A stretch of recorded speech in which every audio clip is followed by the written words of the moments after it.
All right, welcome back to another calculus lecture video. In this video, we're going to talk about the derivatives of inverse functions. And this is one of the more, I think there's some really nice geometry that happens in computing these derivatives. So yeah, I think it'll be a pleasant experience with some nice pictures.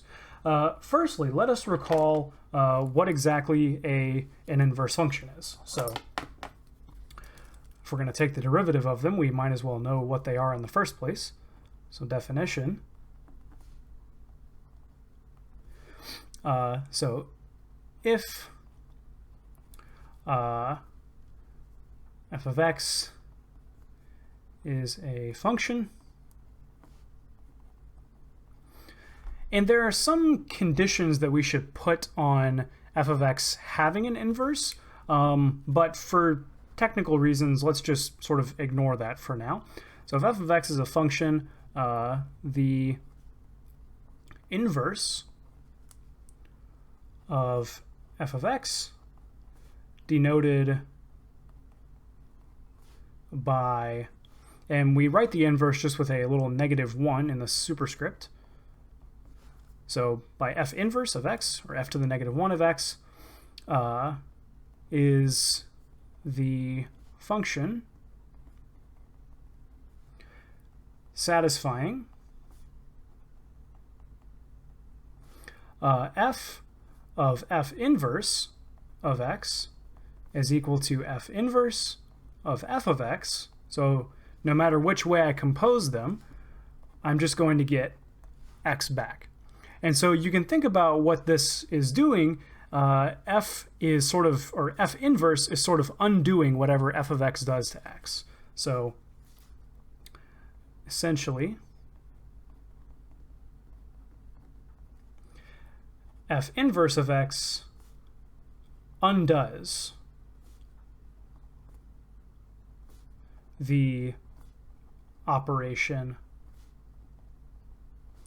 of f of x. Okay, so maybe let's think about some examples of inverse functions. We actually have quite a few that we're already acquainted with.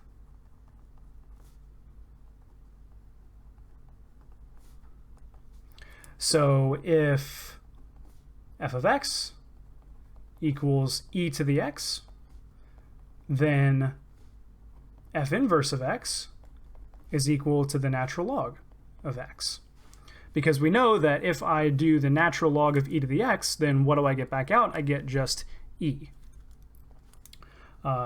If f of x is equal to x squared, then f inverse of x is equal to the square root of x.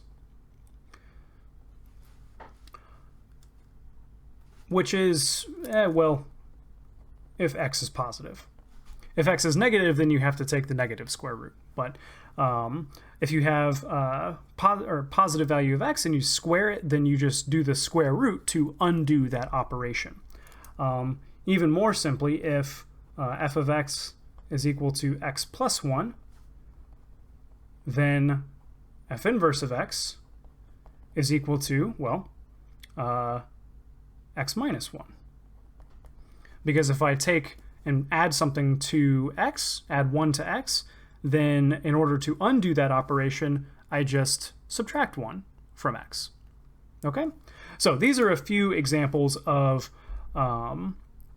inverse function pairs. We can come up with a lot of these if we want, but these, I think, serve to illustrate what exactly an inverse function is. It's just something that undoes the operation of a function. So maybe let's talk about graphically what inverse functions are.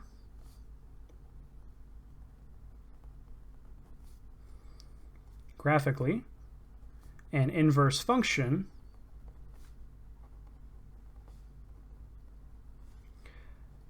has the graph of the function but reflected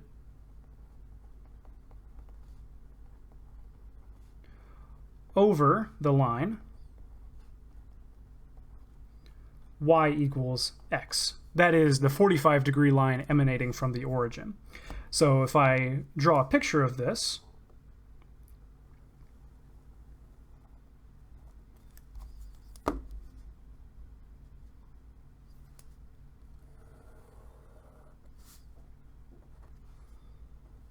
and then I draw the line y equals x, roughly,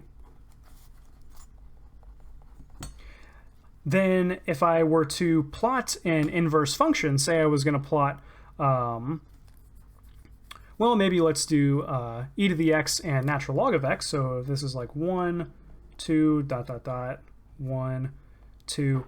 Then e to the x, at least for x positive, its graph looks something like this. And then the graph of natural log of x is I take this graph and I reflect it over the x equals y line.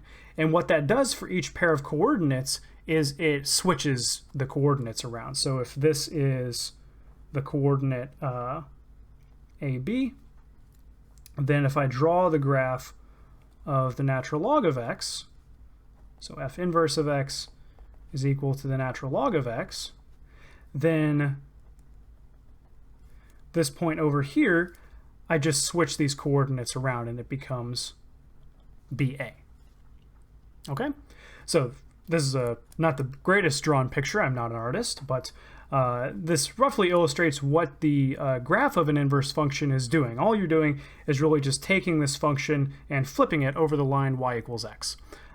Notice that sometimes your graph might cross over this line, and that's okay. You would just still sort of, if the points are on this side of the line, you reflect them over to the other side, and vice versa. If they're over here, you reflect them over to the other side. We don't really need to go into too much detail about how the graphs of these things work out. I think this is sufficient to illustrate the idea. Okay, so now let's talk about the derivative of an inverse function.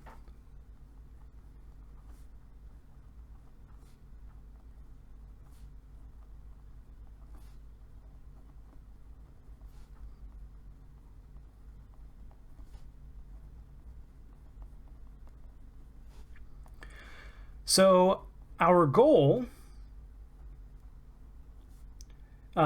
is to compute the derivative of an inverse function,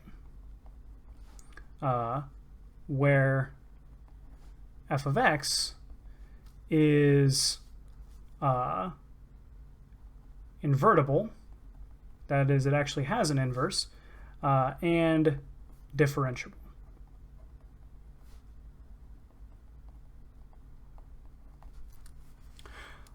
Okay, well, simple enough. That's my goal. Well, how do I go about doing that? Well, let's maybe draw the same graph that we just had again. I'll draw it a little bit bigger this time so we have more sort of space to work with.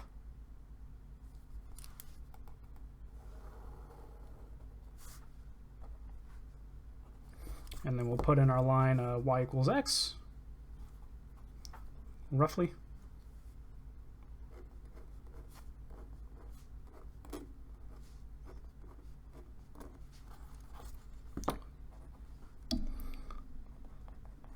And then we'll just we'll put in the e to the x function again after we label our axes, which is not, I got the scaling a little bit wrong, but that's fine. So we'll just say this is f of x, and this is f inverse of x. And my goal is to compute the derivative at this point, say a. So this point right here, if I think about what the coordinates of this point are, well, it's a, that's the x coordinate, and the y coordinate is just f inverse of a. Now, like I said before, the points on this graph sort of correspond to the points over here that have been reflected over the line y equals x. And what are you doing when you do that? You really just reverse the order of the coordinates. So if I draw the corresponding coordinate over here, that's going to be the coordinate, I just switch these, f inverse of a, comma a. Now, I want to compute the derivative of f inverse of x at this point. Well, what is the derivative at this point? It's the slope of the tangent line. So let's go ahead and draw in our tangent line.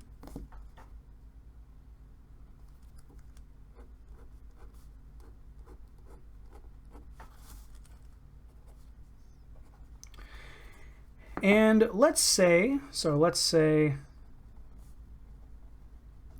and this will be t of x equals tangent line to f inverse of x at x equals a. That's just what we'll say that is.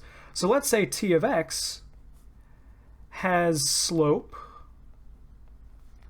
p over q. So that is t of x equals p over q times x plus b, for some b. We don't really care what that b is. It's really the slope that we're interested in. Anyways, that's what the derivative is. So if t of x has slope p over q, then, well, what does this actually represent? Well, this represents for every unit I move to the right by 1, I move up by p over q units. Or for every q units I move to the right, I move up by p units. So if I were to sort of draw a triangle in here, and the side length of this guy was q, then this guy is by definition equal to p, the rise, p, divided by the run, q. That's what the slope of this line actually represents. Well, let's take this line and do exactly the same operation as we did to the inverse function here and just reflect it over the y-axis. Or not the y-axis, this line y equals x. I'll do this to the best of my ability.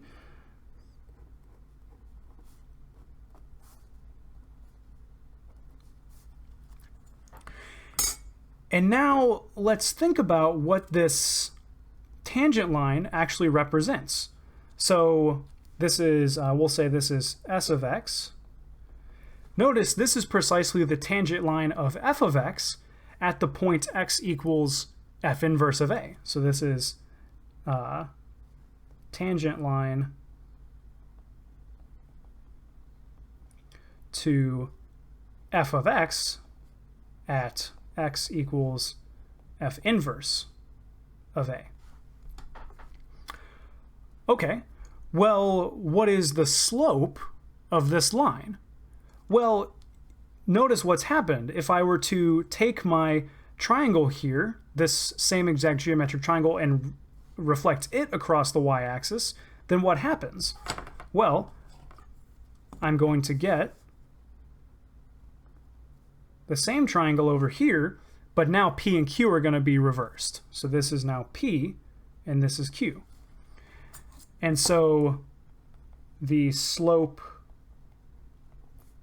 of s of x, now, the slope of this line right here, it must be, well, just the reciprocal of this fraction. Instead of the rise being p and the run being q, now the rise is q and the run is p. So this is q divided by p. Well, what exactly is this slope? It is the slope of the tangent line at the point x equals a. That is, it is the derivative of f of x at the point x equals a. So that is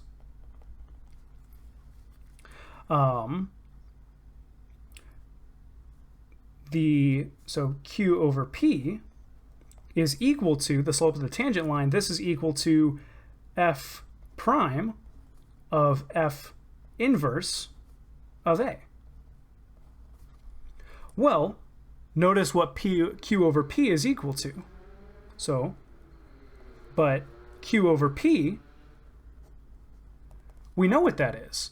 That's precisely the slope of the derivative, or it's the slope of this tangent line, which is the derivative of f inverse at the point A. So this is actually going to say P over Q is equal to dx of the inverse function. So it's the derivative of the inverse function evaluated at the point x equals a. And another way we might write this is f inverse prime of a. Well, flip this. Q over P is just 1 divided by this. If I flip one side of this equality, I flip the other side. And to take the reciprocal of a number, if I flip this fraction, it just means I take 1 divided by this number. So, thus, we have shown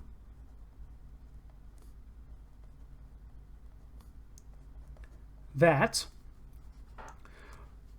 well, f inverse prime of a, P over Q,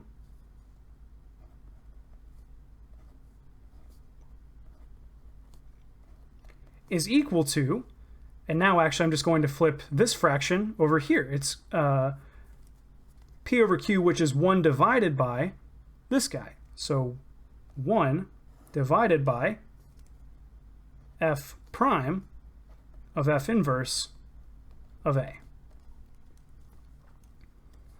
And here we'll go ahead and just box that to illustrate that that's the thing we actually wanted to prove.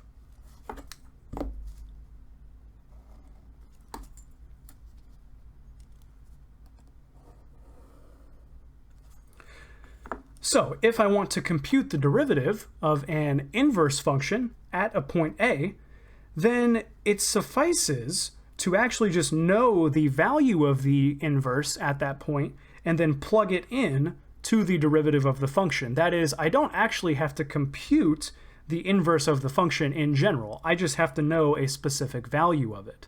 Now, of course, sometimes we may be able to do this in general and get a general expression for the derivative of the inverse, but we don't necessarily have to if we're just interested in a particular quantity.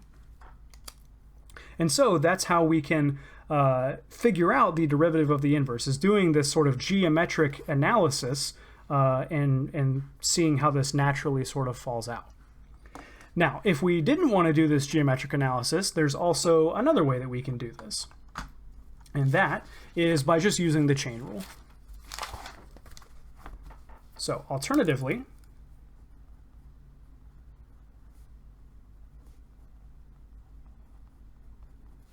switch back to black here, we can just use the chain rule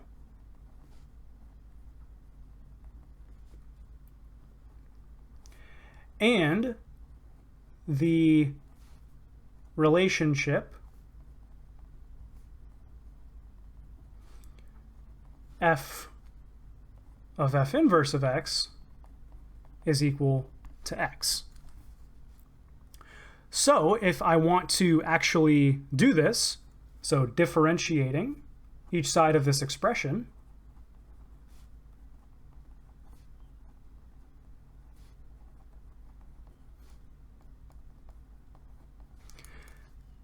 we get, well, we have the derivative of f inverse of x. Well, by the chain rule, I take my outside function and I differentiate it. I plug in my inside function.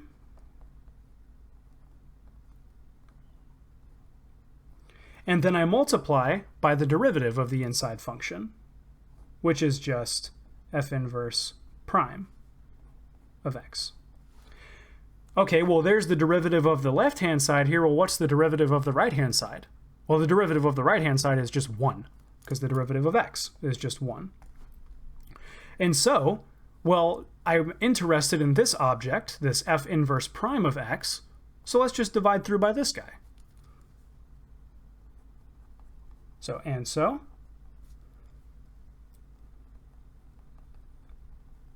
dividing by f prime of f inverse of x gives, and now I'll actually go ahead and just state this as a theorem. So theorem,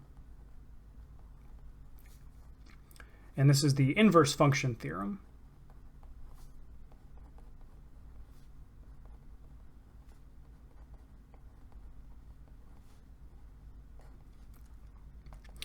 So if f of x is invertible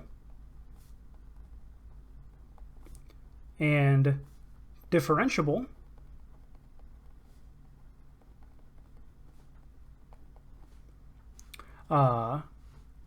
then the derivative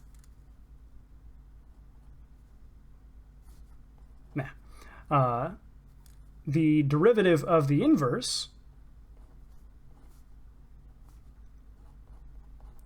is equal to 1 divided by f prime of f inverse of x. And so we can actually compute the derivative of an inverse function in a few different ways. We can do the geometric analysis that we did, or we can just do the analytic techniques that we know from just computing the derivative with using the chain rule. So maybe let's just do a quick example of this. Okay, I actually just made a very silly mistake in the example I was doing, so let's go ahead and try that again. So let's do an example of computing with the inverse function theorem. So let f of x equal 2x plus sine of x. Using the inverse function theorem and the fact that f of pi is equal to 2 pi. You can verify that by just plugging in pi up here. Compute f inverse prime of 2 pi. Okay, so if I want to compute this, then notice that the inverse function theorem says that I need to know the derivative of f of x. So first, let's go ahead and get that. So f prime of x is equal to, well, 2 plus cosine of x. And the inverse function theorem also requires you to know the inverse of the function evaluated at the point you're interested in. Namely, I need to know f inverse of 2 pi. Well, if f of pi is equal to 2 pi, then f inverse of 2 pi is equal to pi. So since f of pi equals 2 pi, that is pi comma 2 pi is on the graph of f of x, you just flip the coordinates around and 2 pi comma pi is on the graph of f inverse of x. So we have f inverse of 2 pi is equal to pi. And then we can apply the inverse function theorem. So then IFT gives, so the inverse function, the derivative of that evaluated at 2 pi is equal to 1 over f prime of f inverse of 2 pi, which is equal to, well, what's f inverse of 2 pi? It's pi, so f prime of pi, which is equal to 2 plus cosine of pi, or 1 over 2 plus cosine of pi. And what is cosine of pi? Cosine of pi is -1. So this is equal to 1 over 2 minus 1, which is equal to 1. And there we go. We've computed the derivative of the inverse and we've evaluated the derivative of the inverse at the point 2 pi. Notice we didn't even have to compute the inverse of this function, and honestly, good luck trying to actually do that. You cannot do that in closed form. If you wanted to say that if f of x equals this and try and compute its inverse, you actually need to do some very high-level techniques that you would never even touch in probably undergraduate stuff. But nevertheless, we can still compute the derivative of the inverse using this theorem. Okay, so I'll end the lecture there. In the next lecture, I want to do a few more examples and derive some more some derivatives of the inverse tangent functions, or the inverse trigonometric functions using the inverse function theorem. One of those in particular will be the inverse tangent function. And then we'll do maybe a few more examples in that video. All right, I'll see you all in the next one.